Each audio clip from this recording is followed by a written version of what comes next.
Tara, samahan niyo ako gumawa ng master list ng sari-sari store. Ano nga ba ang master list? Ang master list ay isang kumpletong talaan ng mga impormasyon tungkol sa isang particular na larangan. Ano nga ba ang mayroon sa master list? Ang mga nasa master list sa larangan ng negosyo, to be specific, sari-sari store business, ay barcode, product description, supplier price, markup, selling price, discount, at minimum price. Minimum price, ito yung presyo na pinakamababa na kaya mong ibigay sa customer mo. Hindi mawawala sa atin ang tawaran, kaya dapat alam mo kung hanggang saan lang ang limit mo para hindi ka malugi. Sa dami ba naman ng produkto, hindi na namin makabisado lahat ng presyo ng produkto, kaya kailangan na namin ng price list.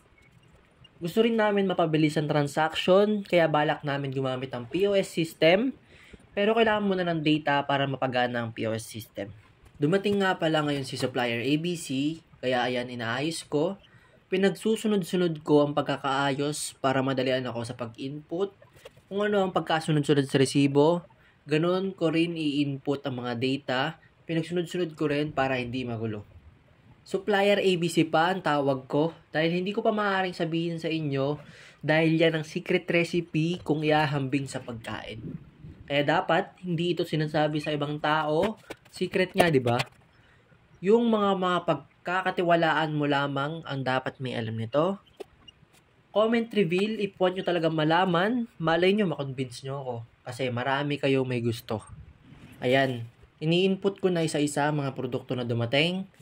Ini-scan ko na lang yung barcode para hindi ko na kailangan i-type pa. Kaya tips, para mas mapabilis ang pag-i-input, bumili kayo ng barcode scanner. Pag-iwalayin ninyo yung mga produkto na na-input nyo na sa hindi pa na-input para hindi ma-duplicate sa system. Binuksan ko lahat ng mga produkto kasi kailangan ma-input ko lahat ng mga produkto, mapa-retail man yan or wholesale. Ito pala ang magiging trabaho ko for few months dahil gusto ko na makompleto ko lahat ng produkto para kahit wala kaming mga may-ari sa physical store, patuloy pa rin na mag-ooperate ang negosyo. Ito na. Yung cup noodles na bulalo, nahirapan ako dito may-scan. Mayroon talagang mga produkto na mahirap may-scan kaya kung ayaw ng 2 beses na try, i-type na lang para mas mabilis. Dumating na nga pala dito yung nanay ko, galing silang tindahan. Nandito ako ngayon sa bodega. Pinagsara ko na sila ng tindahan kasi nagdiligpit pa rin sila sa tindahan hanggang ngayon para matulungan nila ako kasi nga marami pa kailangan ligpitin dito sa bodega. 11:40 na. At gutom na rin ako niyan. Dumating na rin pala yung tatay ko. Tapos ayan, palabiro talaga yung tatay ko. Ini-scan ba naman yung sarili niya? Inoobserbahan niya kung ano nga ba ang ginagawa ko. Kaya ayan, in-explain ko sa kanya kung paano magiging convenient ito sa sari-sari store. Nang dahil sa pagod, nakatulog na ang tatay ko dito sa bodega. Dahil dyan siya natulog, hakbang-hakbang ako ngayon. Napa-Chinese garter na patuloy ako nung wala sa oras. 1 AM na nga pala kami natapos dito. Ganyan ang oras ng negosyante. Kaya tama yung naging trend dito sa TikTok na I didn't want to work 8 to 12 hours a day, so I started my own business. Now, I work 24/7.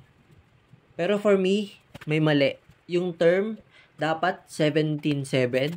Kasi hindi naman tayo nag-work talaga ng 24 hours. We need 7 hours of sleep every day para sa pagpapahinga at pagpapalakas ng katawan at utak. Hanggang sa susunod nating pagkikita, paalam!